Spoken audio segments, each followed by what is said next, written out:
하나님 앞에 예배를 준비하는 시간을 좀 갖도록 하겠습니다.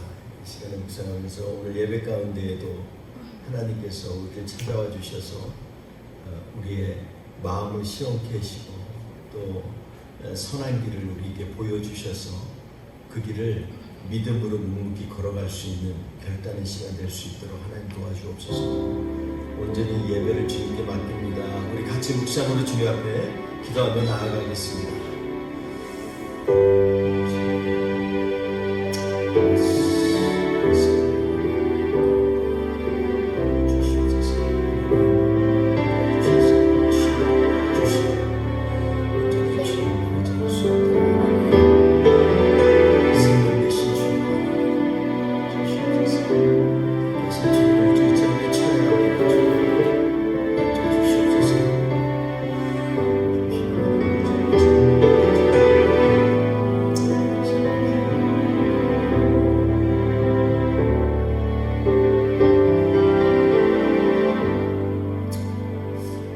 일어나셔서 서로 문안하면서 하나님이 오늘도 우리를 축복의 통로로 사용하여 주시고 우리 입술에 하나님이 권세를 주셔서 이 시간에 사랑합니다, 축복합니다 할 때 하나님의 놀라운 은혜가 우리에게 임할 수 있도록 같이 찬양합니다.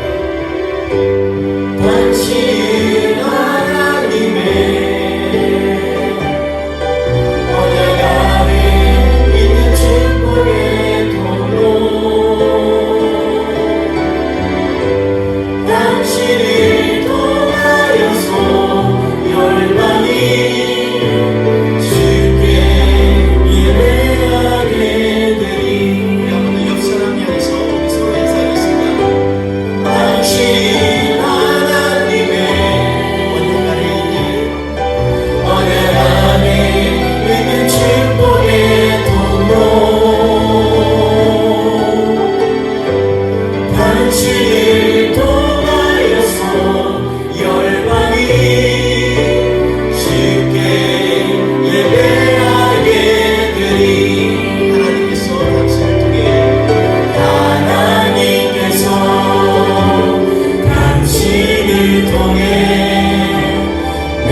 메마른 땅을 종일 걸어가는 것 같은 그런 인생이지만 우리 하나님의 은혜가 우리와 함께 임하면 그 모든 길 가운데 한 걸음 한 걸음마다 주님의 은혜가 있습니다. 우리 이 시간에 이 찬양을 주님 앞에 올려드리면서 주님은 정말 놀라우신 분이다, 위대한 분이다 고백하며 함께 주님 앞에 나아가겠습니다.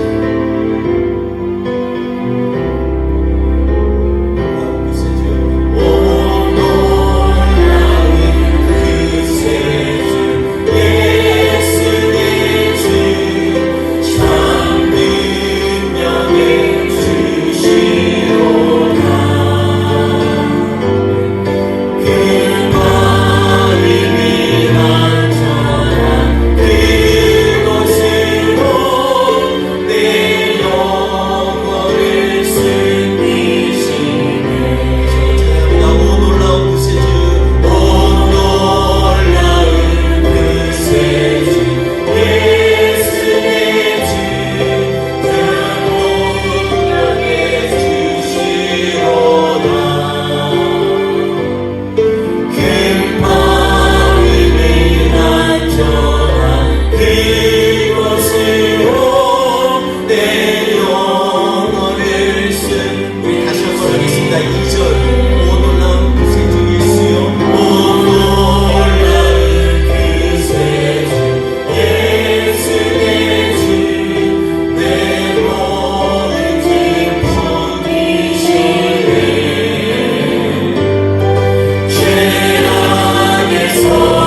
오직 주님의 은혜로 쓰겠습니다. 오늘 예배 가운데에도 주의 은혜만이 나를 이끄시고 나로 하여금 내 영혼을 주님께 의탁하는 그런 복된 믿음의 자리에 쓸 수 있도록 주님 우리를 이끌어 주옵소서. 같이 이 찬양을 올려드리면서 주님 앞에 고백하며 나아가겠습니다.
아버지 앞에 온전히 드려지게 하옵소서. 우리 같이 주님 앞에 앞에 찬양하며 나아가겠습니다.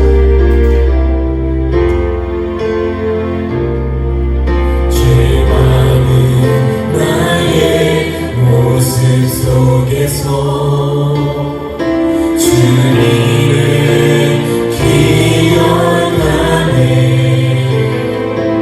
주를 떠나 방황하는 날 그대로 용납하셨네. 주님만 마음에 새기네. 내 안을 물든 세상을 벗고 보기를 선택하네. 주님 내가 무엇이기에 자신을 버리셨는지 거룩한 주님의 성의에 나를 묻는 죄가 더 이상 나를 묻지 못하고 주 십자가 나를 자유케 하네. 나를 거느리네. 영원토록 변함 없으신 주 사랑이 나를 새롭게 하네. 우리 이 시간에 주님 앞에 나아가면서 우리 간절히 주님 앞에 기도하겠습니다. 이 시간 하나님 나를 묶는 죄가 있다면 이 시간에 나사렛 예수의 이름으로 완전히 끊어지게 하여 주옵소서. 오직 우리 주님만 의지하며 나아갈 수 있게 하여 주옵소서. 우리를 향한 하나님의 기대와 우리를 향한 하나님의 뜻을 이룰 수 있도록 주님 앞에 손만 붙들고 나아가게 하옵소서. 우리 같이 주님 앞에 통성으로 기도하겠습니다. 하나님 아버지, 주여 이 시간에 하나님 아버지 우리를 다스려 주옵소서. 하나님 아버지 너무나 연약하여 하나님 아버지 사수염이 인 것처럼 하나님 아버지 주의 사랑을 쓰지 못하고 하나님 세상에 이끌려 나아갈 때마다 하나님 세상의 죄 가운데 묶여 있어서 하나님 아버지 앞에 온전히 드려지지 못하는 우리의 죄를 용서하여 주시옵소서. 이 시간에 하나님 아버지 주의 전전의 예배의 자리에 나왔습니다. 하나님 우리를 붙들어 주옵소서. 한 사람 한 사람마다 하나님의 사랑을 쓰게 하여 주옵소서. 새롭게 하시는 주님을 찬양하며 나아갑니다. 이 시간에 하나님 아버지 우리로 하여금 닫혀져 있는 모든 악한 세력 가운데 덮여있는 모든 것 가운데서 우리를 회복하여 주시고 자유케 하여 주시옵소서. 하나님 아버지 주의 이름으로 나아갈 때 주께서 승리로 함께 하여 주시옵소서. 우리 예수 그리스도의 십자가의 보혈로 이 시간에 우리에게 하시는 하나님을 찬양합니다. 주님 이 시간 우리와 함께 하여 주시옵소서. 예수의 이름으로 기도합니다. 우리 처음부터 다시 한번 찬양합니다. 죄 많은 나의 모습 속에서 주님을 봅니다. 죄많은 나의 모습 속에서 주님을 기억하네.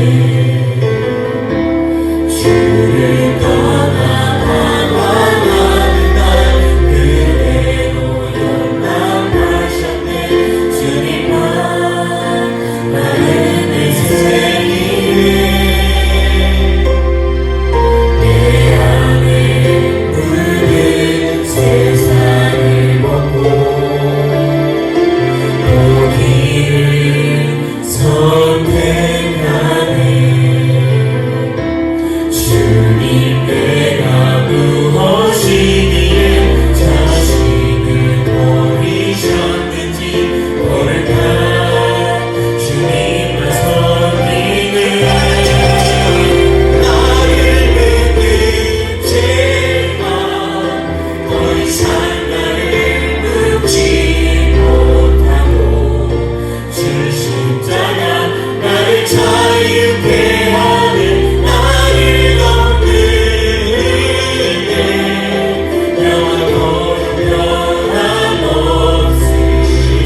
이것이 다 하나님의 은혜입니다. 우리 찬양하면서 주님의 은혜에 감사하며 나아갑시다.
시절과 지금까지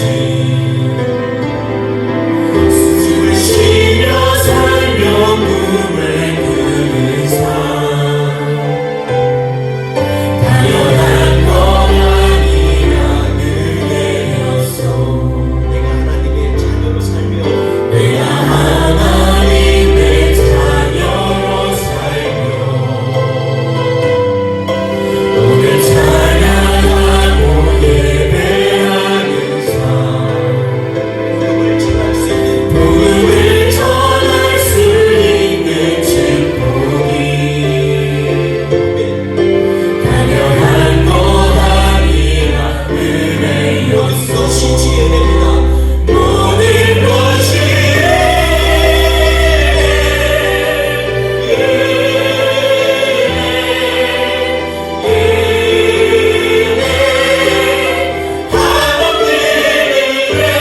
내 삶에 강요한 것 하나도 없었던 것이 모든 것이 은혜였어. 모든 것이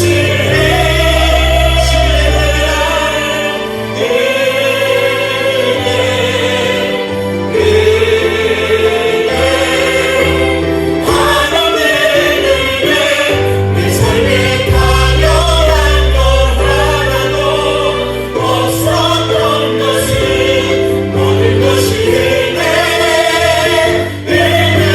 은혜였어.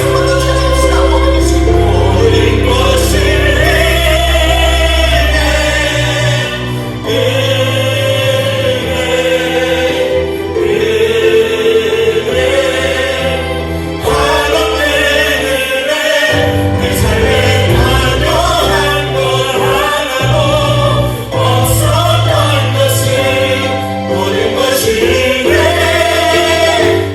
은혜였어. 모든 것이 은혜였어. 모든 것이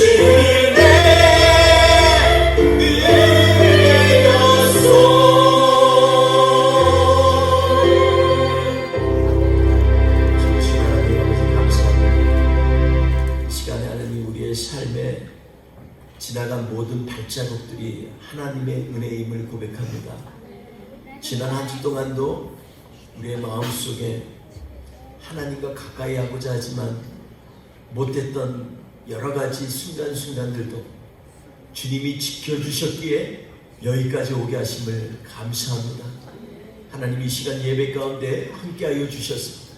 우리의 예배의 중심에 좌정하여 주시고 오직 주님만이 보여지는 복되고 아름다운 예배가 되게 하옵소서. 감사하며 예수님의 이름으로 기도했습니다. 아멘. 우리 사도신경으로 신앙 고백하시겠습니다. 나는 전능하신 아버지 하나님 천지의 창조주를 믿습니다. 나는 그의 유일하신 아들 우리 주 예수 그리스도를 믿습니다.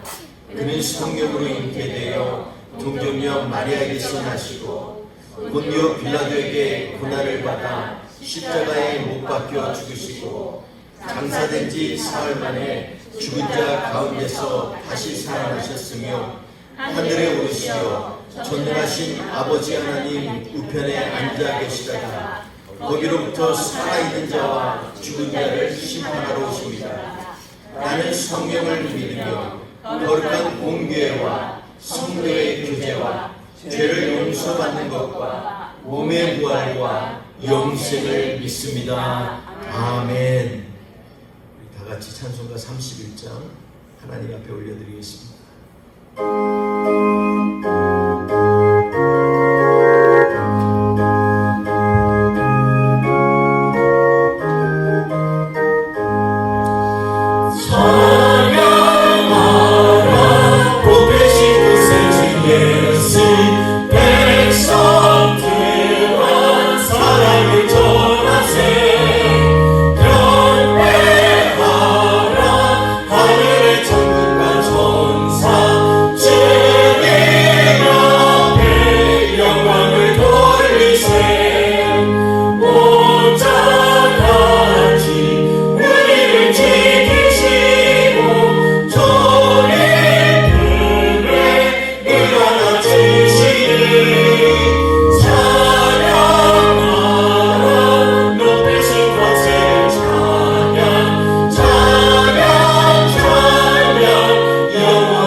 이는 다윗의 마지막 말이라. 이새의 아들 다윗이 말하며 높이 세워진 자 야곱의 하나님께로부터 기름 부음 받은 자 이스라엘의 노래 잘하는 자가 말하노라. 여호와의 영이 나를 통하여 말씀하시며 그의 말씀이 내 혀에 있도다.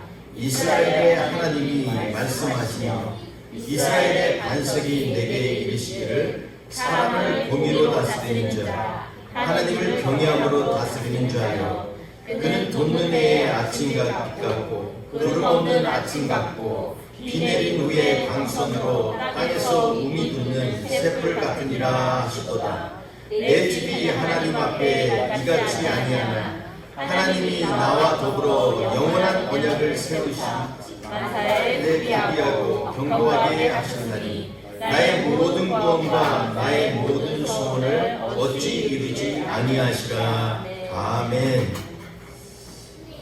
오늘 사무엘하 23장 말씀을 통해서 산과 말씀 사이에 틈을 채우라 라는 제목으로 하나님의 말씀을 나누려고 합니다. 여러분, 은혜가 뭡니까? 우리 교회는 특별히 은혜를 많이 부르짖습니다. 물론 우리 교회에 작은 은혜도 있고 큰 은혜도 있지만, 그러나 사람 이름이 중요한 게 아니라 하나님의 은혜는 과연 무엇인가에 대해서 우리가 고민을 해봐야 됩니다. 하나님의 은혜를 우리가 두 가지 측면에서 볼 수가 있습니다. 하나는 하나님께서 우리에게 부어주시려고 하는 은혜, 그 은혜가 우리에게 있습니다. 반면에 우리가 그 은혜를 받았는데 그것을 내가 느끼는 은혜, 그 은혜가 또 있습니다. 오늘 본문 말씀에서는 어떻게 이 사이의 갭을 채울 수 있는가에 대해서 우리가 같이 묵상을 하려고 합니다. 우리 인생 가운데 어느 때는 하나님의 은혜가 막 차고 넘쳐서 감격하고 나도 모르게 눈물이 나고 하나님 앞에서 그 은혜만 생각하면 내 모든 것이 정말 하나님 앞에 감사함으로 드릴 수 있다, 이런 마음을 가질 때가 있는가 하면, 어떨 때는요 심승생승하니 예배에 왔는데도 그냥 다음 주에 또 예배 있는데 뭐 이렇게 드리는, 예배를 드리는 그런 아주 얄팍한 은혜도 있습니다. 하나님이 우리에게 부어주시고자 하는 은혜는 우리 한마디로 얘기하면 한량없는 은혜입니다. 너무나 양을 측량할 수가 없어서 한량없는 은혜입니다. 그런데 우리가 받는 은혜는요, 때때로 너무나 얄팍하고 좁은 은혜일 때가 있습니다. 그런 관점에서 어떻게 하면 그러면 우리가 받는 은혜가 한량없는 은혜가 그냥 매일 쏟아질 수 있는가에 대해서 오늘 본문 말씀을 통해서 우리 같이 묵상해 보고자 합니다. 다윗의 지난년 사무엘하 22장 말씀 가운데 1절에서 51절 가운데 정말 다윗이 그의 인생에 있는 모든 것들을 갖다 다 쏟아부은 그러한 시편 같은 그런 아름다운 그러한 노래를 우리가 묵상하였습니다. 그런 관점에서 오늘 1절을 다시 한번 읽어볼게요. 다시 한번 23장 1절 우리 같이 한번 봉독하겠습니다. 시작. 이는 다윗의 마지막 말이라. 이새의 아들 다윗이 말하며 높이 세워진 자 야곱의 하나님께로부터 기름 부음 받은 자 이스라엘의 노래 잘하는 자가 말하노라. 아멘. 오늘 처음 말씀이 바로 다윗의 마지막 말이라 이렇게 하고 있습니다. 다윗의 마지막 말, 여기에 본문 말씀에 보면 다윗의 마지막 말이라고 한 것이 유언이라고 이렇게 해석하는 사람도 있지만, 사실 오늘 앞뒤 전후 문맥을 살펴보면 이 말은 인생의 가장 중요한 정수를 내가 얘기하겠다라는 것입니다. 예수님도 십자가에서 달려주시면서 우리가 소위 말하는 가상질언을 말씀하셨습니다. 이 아버지, 이들이 무슨 죄를 진지 모르니까 이들의 죄를 좀 사하여 주옵소서. 그리고 옆에 있는 강도에게 오늘 내가 나와 함께 낙원에 이르리라. 전혀 유언이라고 하기에는 어떻게 보면 다른 사람에게 내놓은 말이 아니라 예수님의 사역을 얘기하는 것 같지 않습니까? 이 말 한마디 한마디가 우리에게 주시는 말씀으로 정말로 찌릿찌릿하게 와닿습니다. 하다못해 이 옆에 있는 강도, 죽을 죄를 져서 사형당하는 강도조차도 오늘 내가 너와 함께 낙원에 이르리라. 이 말씀은요, 예수님의 말씀 중에 정수입니다. 그러니까 그 말씀을 읽을 때마다 위로가 되죠. 그럼 나도 구원받겠네 하는 소망이 가득가득 피어오릅니다. 여러분, 가상질언 중에 유언다운 유언은 한마디밖에 없어요. 그거는 자기의 애제자 요한에게 얘기합니다. 보라, 네 어머니로다. 자기의 어머니를 부탁하는 유언을 한마디에 한 거 외에는 가상질언의 6번은요 다 사역에 대한 것입니다. 그리고 마지막 말씀은 우리가 잘 아는 것처럼 내가 다 이루었다 이렇게 말씀합니다. 이 말은 우리가 잘 아는 것처럼 이 말은 내가 값을 다 치루었다라고 하는 헬라어에서 나왔습니다. 내가 다 이루었다는 것입니다. 값을 다 치루었다는 것입니다. 얼마나 대단한 거예요. 우리 인생에 있어서도 이렇게 마지막 말 같은 정수가 있습니다. 오늘 우리가 찬양한 나를 덮는 은혜에서 나오는 말씀이죠.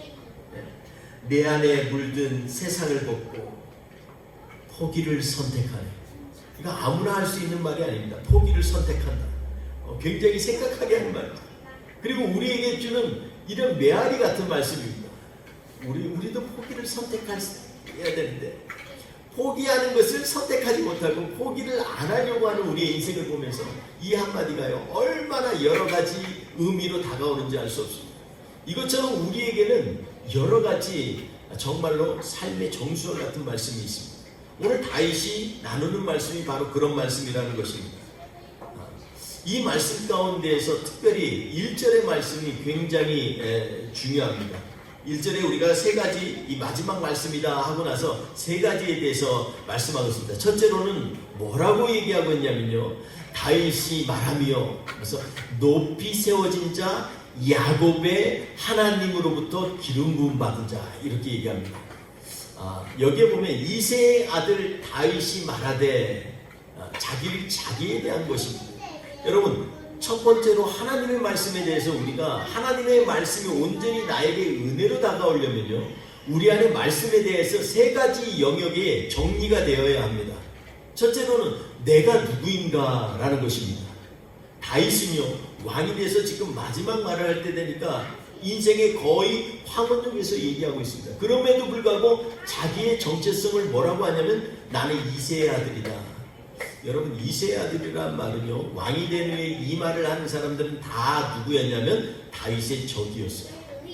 이새의 아들이요, 우리가 잘 아는 것처럼 이 다시 황궁하면서 돌아올 때 요단강을 건널 때 이 세바가 욕하면서 그러잖아요. 이새의 아들과 우리가 무슨 기업을 나눌 수가 있느냐, 그러면서 얘기하지 않습니다.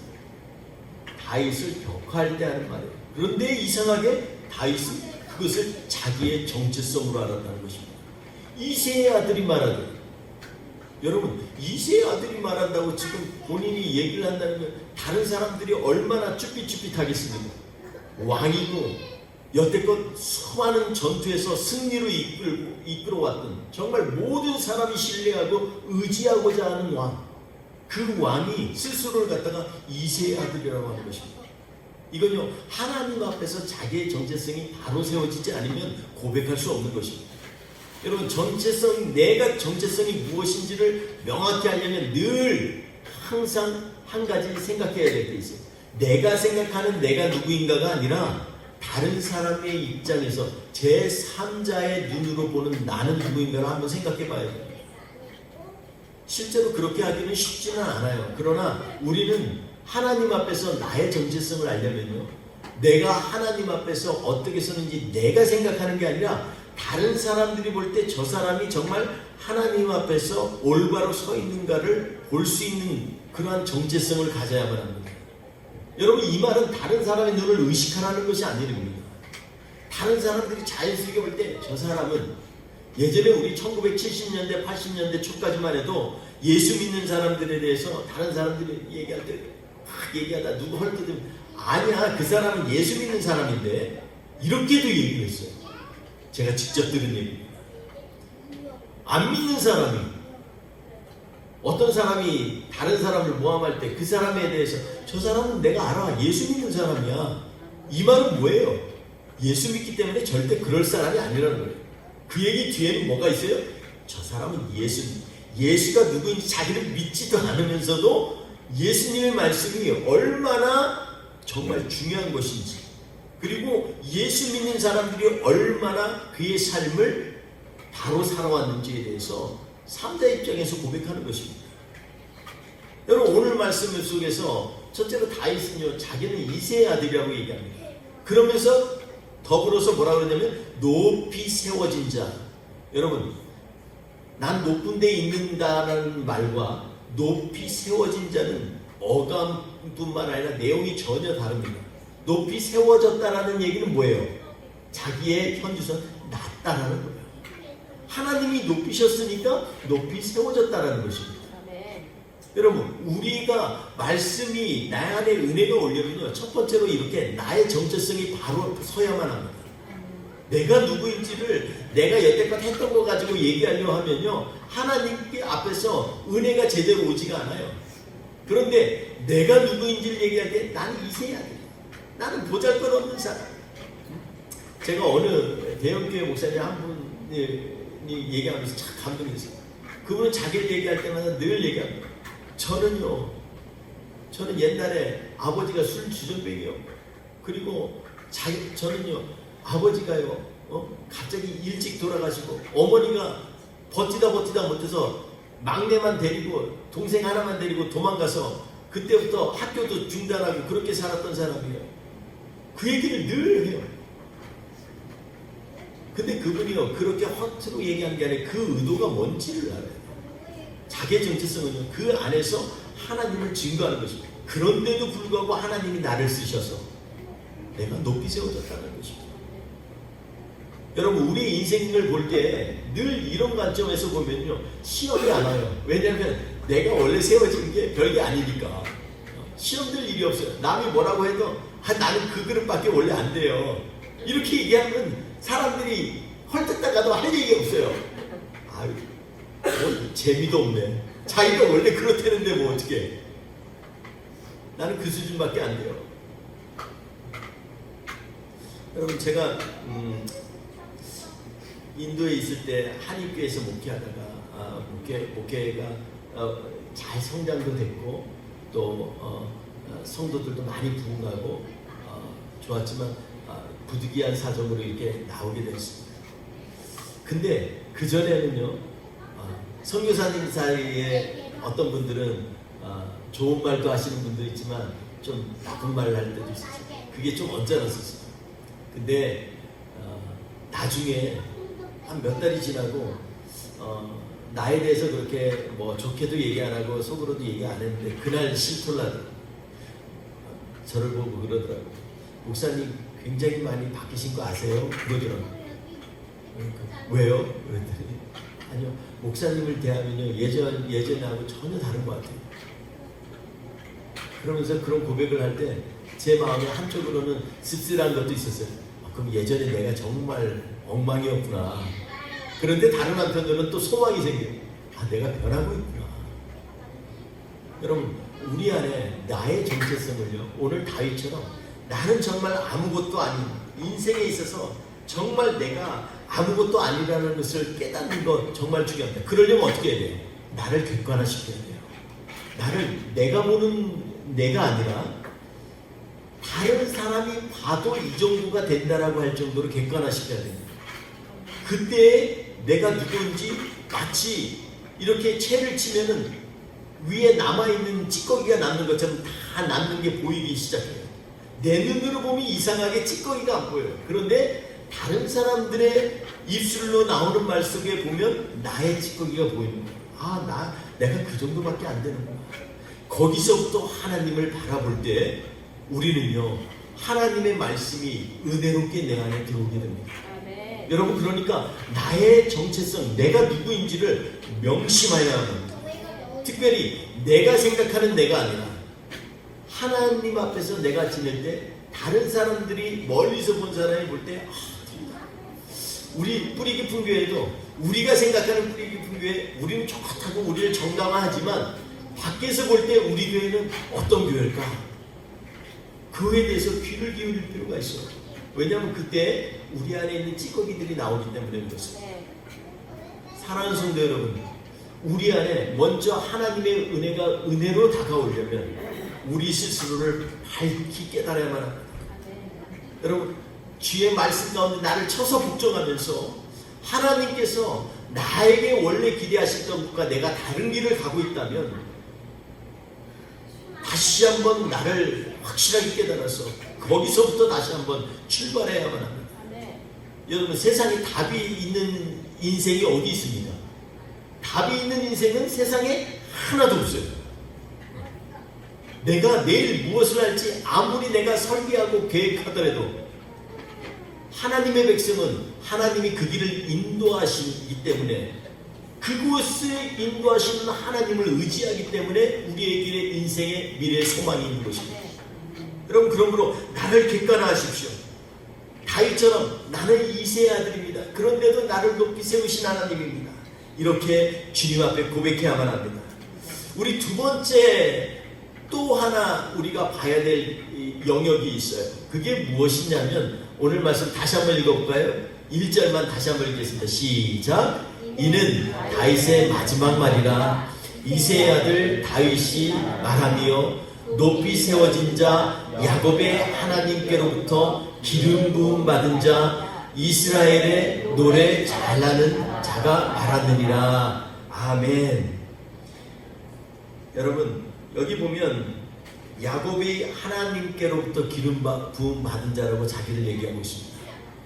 왜 하필이면 야곱의 하나님께로부터 기름 부음 받은 자라고 자기를 얘기했을까요? 우리가 얘기할 때 이스라엘 사람들이 잘 얘기하는 거 있죠. 아브라함의 하나님, 이삭의 하나님, 야곱의 하나님, 이렇게 얘기합니다. 기왕이면 아브라함의 하나님 좋잖아요. 그런데 왜 스스로를 갖다가 야곱의 하나님께로부터 기름 부음 받은 자라고 얘기했을까요? 여러분, 이거는요 무엇을 얘기하는 거냐면 내 안에 하나님의 말씀으로 나를 갖다가 하나님의 말씀에 이끌려서 내 삶을 내면화하는 작업을 지금 얘기하고 있습니다. 야곱을 보면은요, 야곱은 아브라함을 보면 아브라함은 비전을 쫓아간 사람이라고 한다면 야곱은요 스스로 맨날 어떤 일이 생겨가지고 스스로를 갖다가 회개하고 안타까워하고 주님 앞에서 씨름하고 이랬던 사람이 야곱 아닙니까? 남을 기만했고. 근데 다윗이 보니까 자기 안에는요 이런 게 있다라는 거예요. 나는 정말로 야곱처럼 부질없이, 야곱이 130세가 넘게 살고 나서 이 애국 왕의 바로 앞에 가서 그런 얘기 하잖아요. 내가 살기는 130세 넘게 살았는데요 내 인생이 정말 험했나이다, 이렇게 얘기합니다.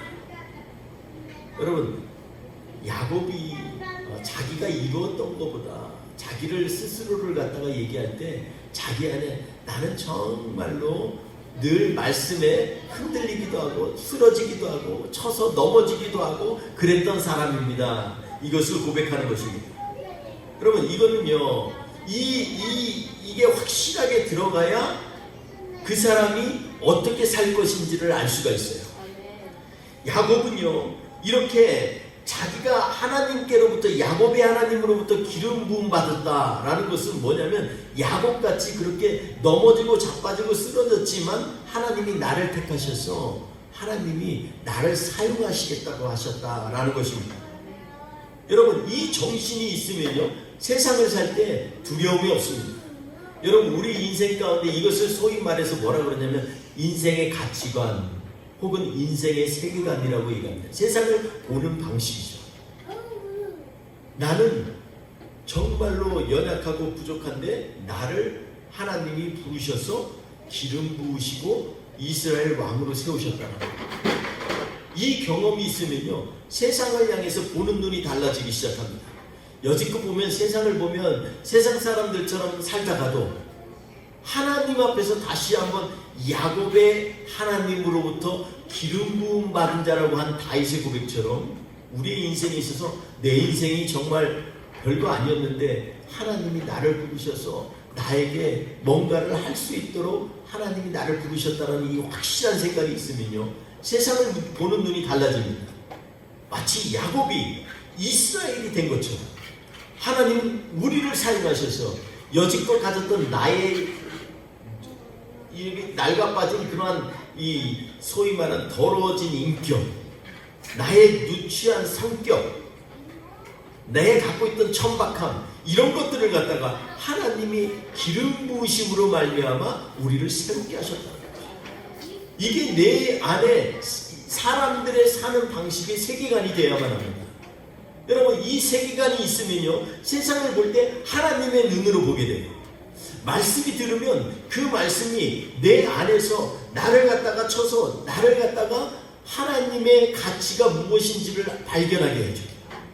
야곱이 옛날에는 양떼 갖는 것, 그리고 부한 것, 아내들 많이 갖는 것, 이런 거에 집중한 인생을 살았다면 후반기 야곱의 기름 부음 받아서 이스라엘로 불림을 받았을 때부터는요, 하나님의 나라를 향해서, 베델을 향해서 나아가고, 또 이스라엘 백성들의 그런 삶의 근원이 되어진, 이스라엘의 뿌리가 되어진 조상으로서 야곱이 쓰게 된 것입니다.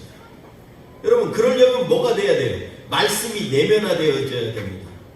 말씀이 내 안에서요, 나를 갖다가 만져 나가서 말씀처럼 내 생각이 바뀌어져야만 하는 것입니다. 그게 내면화예요. 인터널라이제이션 이렇게 얘기합니다. 내 안에 뭔가 내가 갖고 있는 말씀이 그냥 머리에만 있는 게 아니라 내 삶 가운데에서 자꾸 그 삶으로 녹아져 나아가는 과정, 이것을 갖다가 내면화라고 얘기합니다.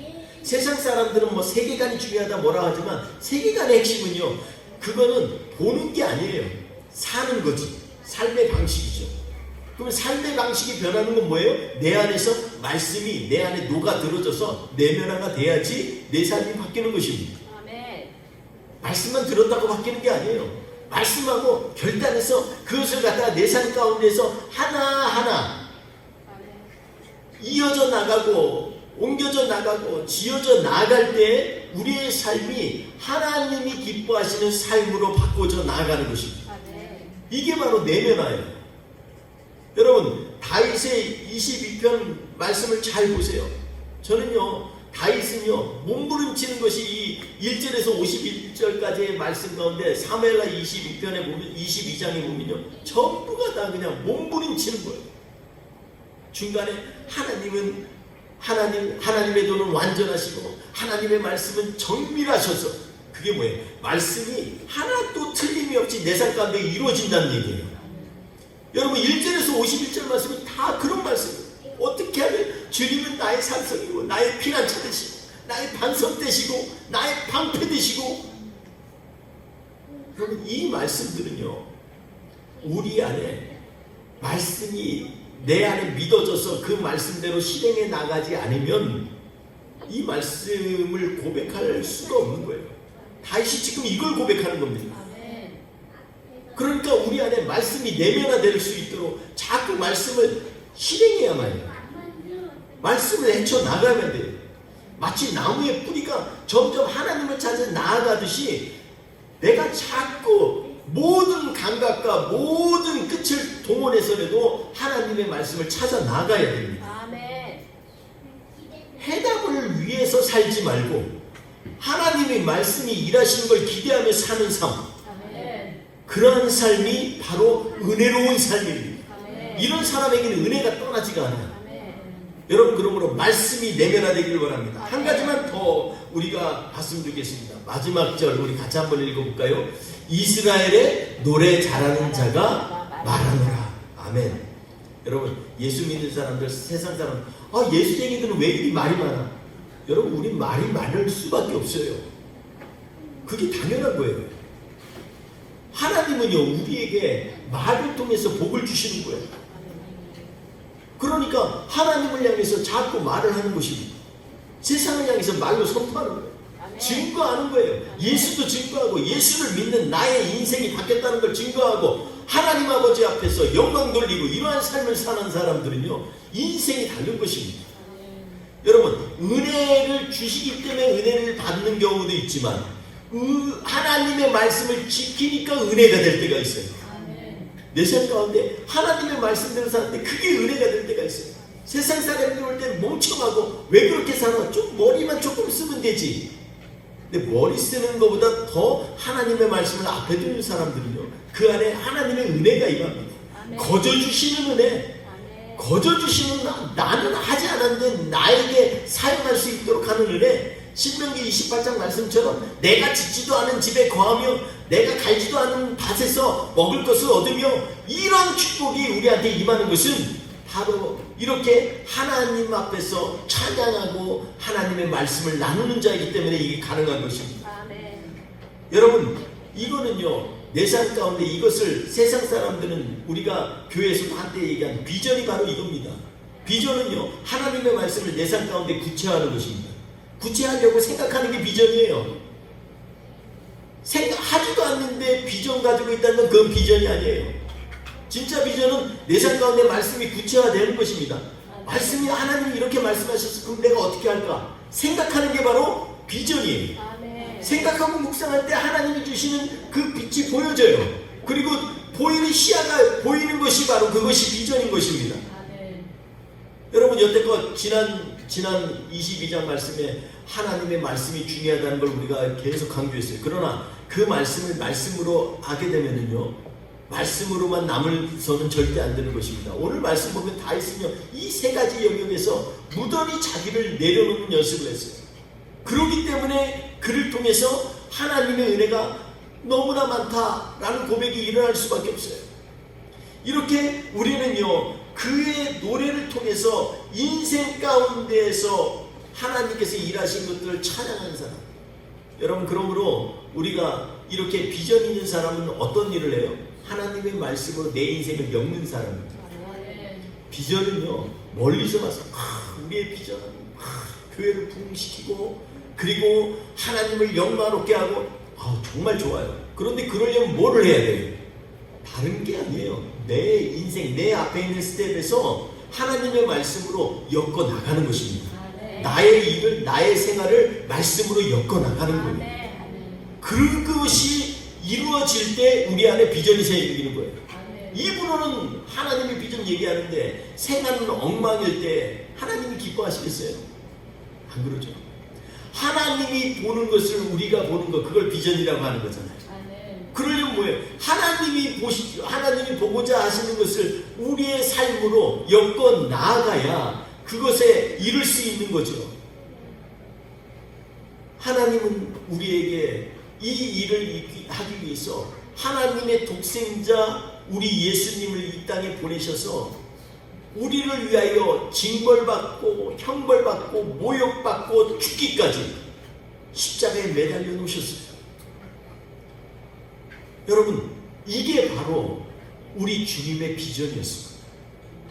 하나님이 하나님 되게 하시는 것, 하나님으로 말미암아 우리가 주님께 돌아올 수 있는 길을 여시는 것, 이 모든 일이 하나님이 우리를 향해서 행하신 하나님의 아들 독생자의 삶으로 말씀을 엮어나가고 순종했던 그러한 삶인 것입니다. 사랑하는 성도 여러분, 오늘 우리 안에 아직도 내 삶과 말씀 사이에 차이가 있습니까? 여러분, 이것을 우리가 받을 은혜로 채우시기 바랍니다. 그러려면 우리 안에, 내 안에서 다시 한번 하나님 앞에서 나는 누구인가? 나는 정말 보잘것없는 것이라는 것을 다시 한번 주님 앞에 고백하면서, 그럼에도 불구하고 주님은 나를 부르셨다. 그리고 내 안에 말씀으로 나의 삶을 내면화시키고, 그리고 말씀을 내 생각에서만 끝내는 게 아니라 구체화해서 삶으로 엮어 나가는 일, 이런 것을 할 때 다윗은요, 이것이 자기의 마지막 인생을 살아보니 이게 인생의 정수라고 지금 얘기하고 있는 것입니다. 여러분, 다윗의 정수처럼 우리에게도 이 말씀이 우리의 삶의 정수가 되길 바랍니다. 그냥 예수 믿는다고 주여 믿습니다, 이것에서부터 시작하는 건 너무 좋아요. 그러나 끝이 거기에 가면 안 돼요. 끝은 어떻게 돼요? 말씀 가지고 한 곳에서는 씨름하면서 말씀으로 쳐서 나는 하나님의 사람이야 고백하고, 그 말씀이 매번마다 묵상할 때마다 그게 내 삶 가운데서 내면화되어져 가지고서 내 삶이 자꾸 말씀대로 따라 나가야 되고, 그리고 그 말씀이 나에게서만 끝나는 게 아니라 어떻게 하면 이 말씀이 내 삶 가운데 엮어질까 생각하면서 하나님이 보시는 비전을 향해서 나아가는 삶, 이러한 삶이 바로 은혜를 받는 삶이요, 은혜 충만한 삶이요, 사람들을 향해서 하나님의 은혜를 보여줄 수 있는 삶임을 믿으시기 바랍니다. 아멘. 사랑하는 성도 여러분, 오늘 말씀 가운데에서 다윗은 이 일이 있었기 때문에 5절까지 후반절에 뭐라고 하냐면 하나님의 공의를 드러내는 자, 그리고 하나님 앞에서 늘 하나님을 두려워하는 자라는 그러한 고백을 합니다. 자기 인생에 이러한 하나님 앞에서 은혜 받는 자리에 자기가 온전히 서 있어서 정체성이 하나님의 말씀으로 내면화되고 구체화되고 나면 그때부터는 하나님의 공의를 향해서 나아가게 됩니다. 그럼에도 불구하고 스스로를 향해서는 나는 정말로 주님이 두렵습니다 하는 두려움을 가지고 살게 됩니다. 사랑하는 성도 여러분, 오늘 다윗이 1절에서 5절까지의 말씀을 통해서 우리에게 주는 마지막 내 인생에서 너희에게 줄 것은 꼭 이거는 기억해줘 라고 하는 이 말씀 생각하면서 우리도 우리의 삶 가운데 은혜의 통로가 되고 나의 부족한 삶을 하나님의 은혜로 메우는 복된 삶이 되시기를 주님의 이름으로 축원드립니다. 기도하겠습니다. 하나님 아버지 감사합니다. 하나님 아버지, 우린 정말로 오직 주님의 은혜밖에 없습니다. 내가 서 있는 것 오직 주님이 나를 인쳐주시고 하나님의 사람으로 세우셨기 때문입니다.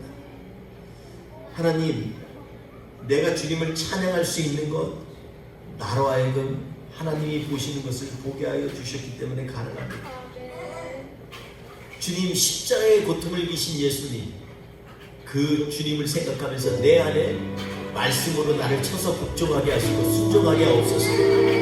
하나님, 그래서 오직 주님의 은혜만이 우리를 사로잡아 한 주 동안도 예수의 이름으로 승리하는 우리 뿌리기 교회 모든 성도님들 되도록 주의 역사하여 주시옵소서. 주님 새해를 이루실 줄 믿습니다. 주님 앞에 우리의 마음을 드립니다. 예수님의 이름으로 기도합니다. 우리 다 같이 오직 주의 은혜로 한 번 더 주님 앞에 찬양하며 나아갑시다. 오직 주의 은혜로, 오직 주의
주내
우리 안에 우리가 갖고 있는 자그마한 은혜가 아니라 하나님께서 우리에게 부어주시고자 하는 한량없는 은혜가 우리 안에 임하게 하여 주시옵소서. 주님, 오늘도 주님 앞에 마음을 다하고 정성을 다하고 뜻을 다해서 주님 앞에 우리의 기도를 드리고 예배를 드리고 우리의 정성을 드렸습니다. 하나님 앞에 우리의 마음과 기도와 정성을 드린 모든 성도들 한 사람 한 사람 주님 만져주시고 하나님 위로하시고 축복하여 주옵소서. 하나님의 은혜가 차고 넘쳐서 세상이 감당할 수 없는 하나님의 사랑으로 세워주시옵소서. 주님, 이 한 주도 승리있게 하실 걸 믿으며 예수님의 이름으로 축복하며 기도했습니다. 아멘. 지금은 우리 구주 예수 그리스도의 은혜와 아버지 하나님의 그 크신 사랑하심과 성령님의 동행하시고 역사하시고 이 시간에 하나님 우리의 삶을 하나님의 은혜로 채우기로 결단하며 고백하는 하나님의 백성 한 사람 한 사람의 머리머리 위에 지금부터 영원토록 함께하옵시기를 간절히 축원하옵나이다.